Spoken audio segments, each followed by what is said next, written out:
My name is Leon Beachman, and I am with the Santa Clara County Alliance of Black Educators and 100 Black Men. And we're here today at San Jose State with about 500 middle school and high school students, all here learning more about college and what it takes to be prepared. We've had a great day today. We had an outstanding program this morning with entertainment. We had a great keynote speech from the San Jose City College president, Byron Breland, and the students have just finished taking a couple of workshops, all talking about college and careers. So it's been a great day, and we've had a lot of great support and volunteers here to help us. And I'll introduce you to one right now who can tell you a little bit about his impressions of the day. Thank you, Leon. My name is Hewitt Joyner. I'm an instructor here on campus for about 15 years. And this is just a really inspiring and exciting day. Watching these young people on campus, sitting in the classrooms where a lot of my older students are trying to move on and matriculate. It's just exciting listening to their questions. It's exciting watching them learn. I think this experience is going to inspire them to move forward. So it's a wonderful tradition. San Jose State has cooperated the last couple of years to welcome the students from the surrounding communities. So again, beautiful day, excited students. We can't do better. Hi there. My name is Jerry Richard. I'm a former student here at San Jose State. I'm here as a volunteer for this African American Student Summit Day, College Ready. It's been a fun event. This is my second year here. It looks like it's been a success. We hope that it continues to mushroom into something big for all the students. Excuse me. I believe they benefited from the event that took place from my observation of the students. At this point, this is a very good event, and I'm happy to be giving something back to the students. All right. My name is Fernanda Perdomo Carp. I'm Director of Campus and Community Relations for San Jose State. And this year we are celebrating our African American College Readiness Summit. It's our second year, and we have over 500 students coming to San Jose State to learn about financial aid, admissions, A through E requirements, how to prepare for college, and to understand that the idea of going to college is something that starts really early. So the idea is that it's never too early to start planning for college. It's never too early to start that conversation with your children. And that's basically what we're doing here today, bringing people from the community, volunteers, faculty, staff, administrators, and students from San Jose State to do tours, to do presentations, to do panels, because we think it's very important to address the numbers that we have in our African American community and the importance of college in the future of all of them to reach the American dream and to reach their full potential. So San Jose State is very proud to have this group of amazing kids here visiting us from Santa Clara County, from over 15 different schools. We're very happy to have them, and right now they are just having lunch and having a blast, and we're going to be doing some tours later and closing. So thank you for the opportunity to have you all here. My name is Alexander Donald, BSU president for the 2014-2015 year. This is the African American College Readiness Summit, and these are all the students from, it's TV. These are all the students that are here at the summit. They're here at the summit right now. We're showing them around campus, letting them know about the college perspective, college experience, and just helping them out with getting to college. So you need to be proactive about considering AP courses. Yes, sir. Every year until now I've been in the advanced classes, but if I don't take them in high school, will those count? Or are they in elementary school, or just in the high school? If we're talking about college, you get into college, what you do in middle school will not count. They don't look at that. I'm not saying it doesn't count as far as preparing you for high school, but as far as your transcript that they're going to consider, they're going to be looking at the high school grade. But it's still important for you to get that foundation in middle school, because the better foundation you get in middle school, the easier it's going to be for you in high school to be successful. Okay? Yes, sir. Is that AP like AP history? Or is it different thing? AP yesterday? AP history. History. This is at various subjects. History could be one. Any course that you might get in college, I'll say most of them probably have some kind of AP course in high school. So there are math classes, AP, history courses, AP. So there are a variety of courses. You have to check when you get to high school. So are you all going to Mill Peters High School? Yeah. No. I'm going to St. Francis State. Okay, so when you get to high school, you need to check. You need to check and see which courses are available that are AP courses. Does everyone know what AP stands for in here? Yes, ma'am. What do you mean by year of government? What do I mean by? A half a year of government? You know, it's split into semesters, and so usually classes are offered on a semester-to-semester basis. So let's say if you have a government class for one semester, you may have a different class the second semester, so they want at least half of the year. Yeah. Economic would be another one. So, remember we're going A through G, so now we're on the D part. The D part, one of it is English. You are required to have 4 years of English. I think before, when I was sitting back there, it was mentioned that you really need to master the writing piece. Let me emphasize that. You have to be a good writer. You have to be able to write so people understand what you're saying. Particularly now, when we're living in a technology age, things that you do can be read by people on the other side of the world by just pushing a button.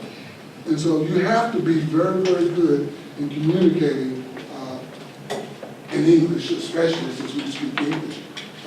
And so if you can do extra things in English, if you write stories, anything like that that will help you master how to express yourself in writing, it is a great, great thing.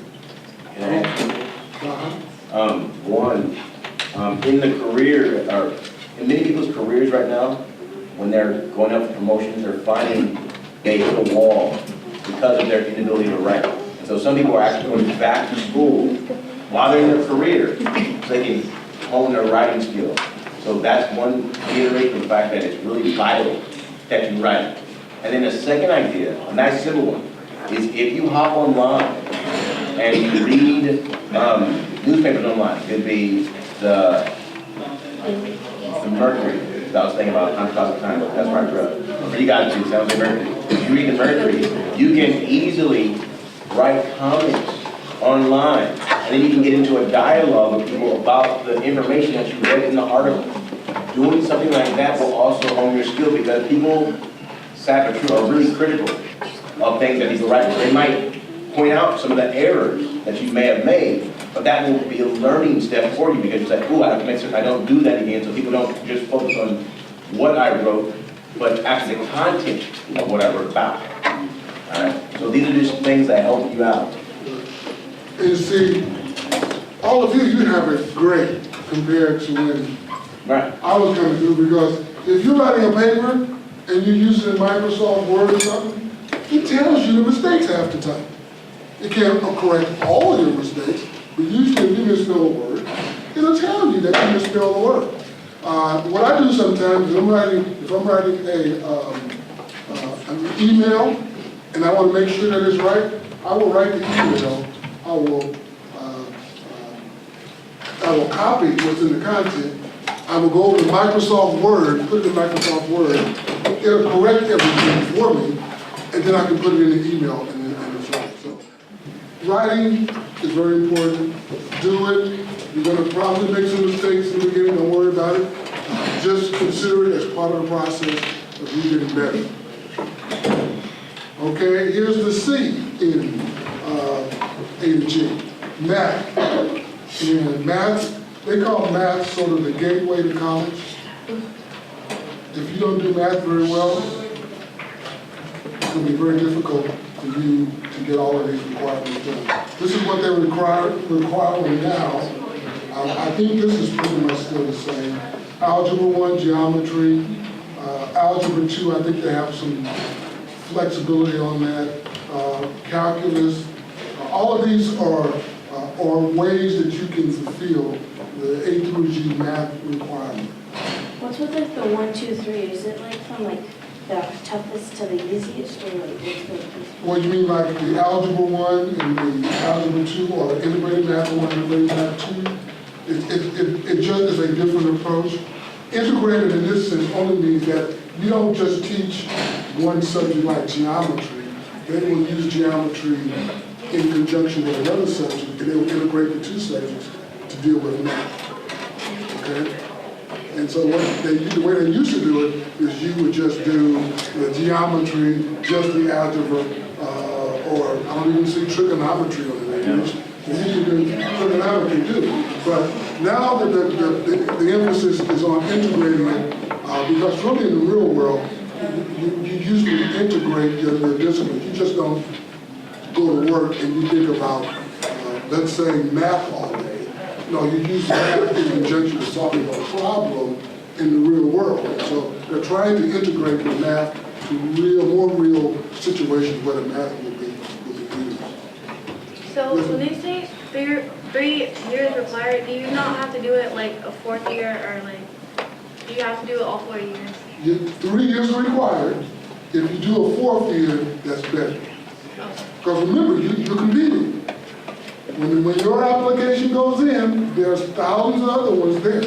And so if you have one student who just does the minimum versus another student that's done the maximum and then some, they're going to probably be in a better position to be successful. Yes, ma'am. Do you have to take all these math classes, or do you just choose your? You have some flexibility there. I don't know how far you can go without taking some algebra. Algebra is pretty standard. But there's some flexibility on which ones you take. You just need to take the courses that are recognized as AUG acceptable, and you have to have those number of years. Yes, ma'am. Like, is this like for semesters? Like, do each semester you like take a different like math semester? Yeah. But this is the number of years that you have to take. And usually in a year you can have 2 semesters, but you have to have years of work. The D, lab science. Is there any lab science in middle school? Yeah. They have lab. Which one? What lab Oh, they did the curriculum, so now there's no lab science. Wait, what? They changed the curriculum, so for 8th grade, there's no more lab science. Now it's just So what I understand is that we do physical science and we also have earth science. But then it's been a little bit because of the next generation science centers, which is the new science centers that just came out. They played with when things are introduced.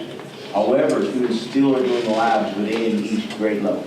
And so I walked in classes that are doing labs in the 8th grade. So maybe you just haven't had a chance to teach a lab yet at your school, but I'm definitely sure that at some point during the 8th grade year, you'll have the opportunity to lead through labs.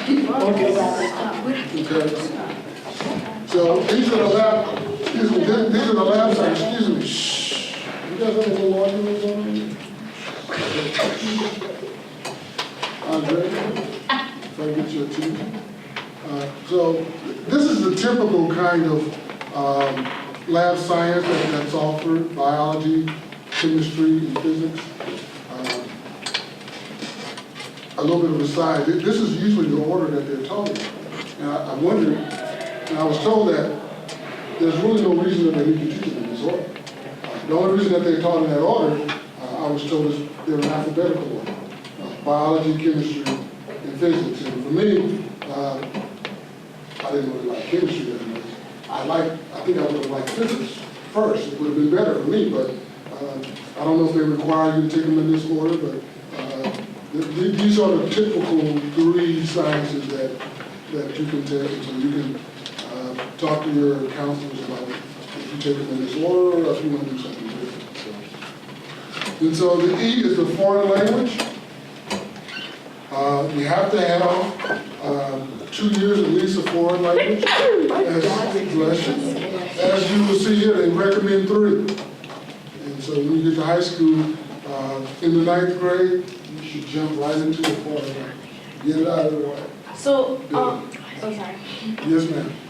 If we take in a foreign language for, say, a different school during middle school or something, that wouldn't count toward college because it was during middle school. It depends. Yeah. Because like if you take a foreign language that the high school that you attend recognizes, and that they have 2nd levels and 3rd levels of that language, then you can transfer it over. So for example, if Russell and Rancho actually still had Spanish, because that was the language that we used to teach, you could take Spanish 1 in the 8th grade, and then in the 9th grade go to Spanish 2.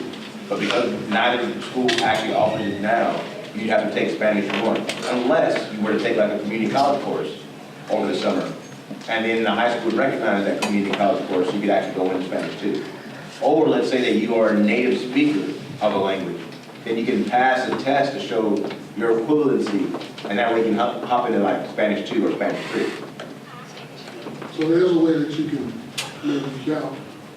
If you've got a Christian about you, ask your counselor on how you might be able to accomplish that. So you have 4 years of high school. Can you like take Spanish 2 years and like take French in that 2 years? It's not recommended. Yeah, and as you see here, they require you to take language, if it's going to count, 2 consecutive years. So if you wanted to take Spanish 1 year, then Spanish 2 the 2nd, and for some reason you wanted to take French the 3rd year, they would count that, but that probably wouldn't be the best way to do a master either one of those languages by doing it that way. But the way they have it set up, at least what it's protected, it would count as 3 years. Hi. So I'm excited. I'm the one that's been working with you guys since you walked in, and Rosa, she just got finished facilitating the little game, an icebreaker. So we're going to be giving you guys a little bit of info on how our college is playing. My name is Rosa Georgia. I'm a 4th year sociology major, and I'm from San Diego, California. I didn't give you that. Yeah, I didn't. Okay, I am a sophomore, and I also went to high school in San Diego, in the basic area. I'm a bio major here at San Jose State. Well, for myself, I am a 1st generation college student. My dad served in the military just so I'd be able to go to college. Originally, we are from North Carolina, and since we're from a small country town, no one else out of all 8 of my aunties and uncles had ever extended to higher education. So I am the first. I didn't have that family backbone to ask, where do I apply to college or how do I apply to college? The most help that I received was from talking to my counselors at my high school. Being active in the junior high setting was important to me as well. I was really involved in sports and things. And so the mentors or the coaches of our teams would always push us to continue doing what we're doing to keep our grades up so we'd be able to enter college and get the full understanding of it. Once I got to high school, I was taught how to apply to college, which was excellent. It wasn't something that everyone was talking about amongst my friends, but I would always spend time in the counselor's office so that I could learn these things. And that's basically how I got my foot in the door to understand how important college was to me in general. And so definitely applied, and I wasn't sure where I wanted to go in the beginning, so I applied everywhere. That was the biggest chunk of advice anyone gave me. Don't sell yourself short because of money or anything like that. Just apply to everywhere you can because there are many opportunities to receive financial aid to help you get to wherever you want to go. Well, for me, my transition was kind of like easy and hard at the same time because I'm like the 4th child, and my older siblings, 2 of them went to New York for school, 1 went to San Francisco for school. So for me, it was easy. Like I had older siblings to, guide me in the transition to leave San Diego to go to San Jose.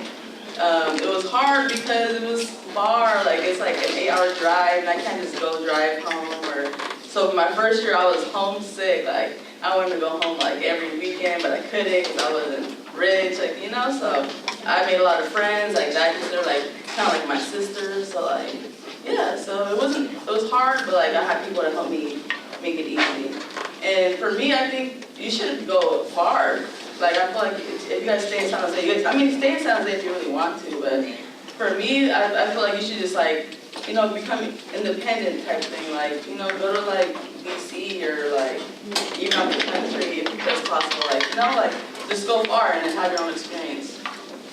So these folks are all in middle school. So could you share what you remember about middle school, and what would you tell your middle school self about tips to prepare for high school and college? Take high school like seriously, I would say. A lot of people don't really start putting the effort into where they want to go until after the freshman year in high school. But if you go in pretty solid just with the idea that you want to keep high grades so that you're able to have a great opportunity, it's a really good way to be. You know, I know that colleges only look at a certain range of grades from like 9th to 12th grade, but walking into high school with the mentality that you're going to succeed is a huge part of it. But if you walk in still ready to play games like, you know, you may be doing in junior high school, you're going to continue that mentality. So just push yourself to grow and reach and get involved in everything you can on campus. I mean, outside of grades, colleges do look at other things. There are a few things I remember about middle school. But that's mostly, you know, just being active on campus. But it was a really, really fun experience, and like just being with my friends. But surround yourself with the type of friends that are also college bound as well. Ray, and you at San Jose State for the first year as a freshman. Like, what was the biggest surprise? Like, what was the biggest surprise? There were so many people. You know, this is a standard classroom. I have classes that are in that auditorium that you guys just left, and that's one class in the whole auditorium still. That's a lot of people, right? Like, you wonder if your teacher even knew your name in that type of setting. But that was probably the biggest shock, getting used to not so much of a one-on-one relationship, or better yet, having to establish it myself. Because when you're in high school, when you're in middle school, your teachers know who you are because it's a small setting and they see your face every day. But in a setting like that, you have to make yourself stand out. So I would have to go to my teacher's office hours, walk up to him and say, "Hi, I'm Kenyatta. I need you to know who I am because I want an A. I want to pass this course." But if you just kind of fall in the background and kind of not be known and you're struggling with something, they're not going to be able to help you until you go to them. So that was like the biggest eye-opener for me when I first got to college. I don't know what you guys' reading habits are, but when you get to college, you do read a lot. So one thing I would encourage you, if you don't really like reading that much, find a book that's really interesting to you and like literally try to read something and get in the habit of reading something on a regular basis. It could be a newspaper, it could be a sports journal, it could be anything. Just get in the habit of reading it and retaining information. Because that's going to get you far.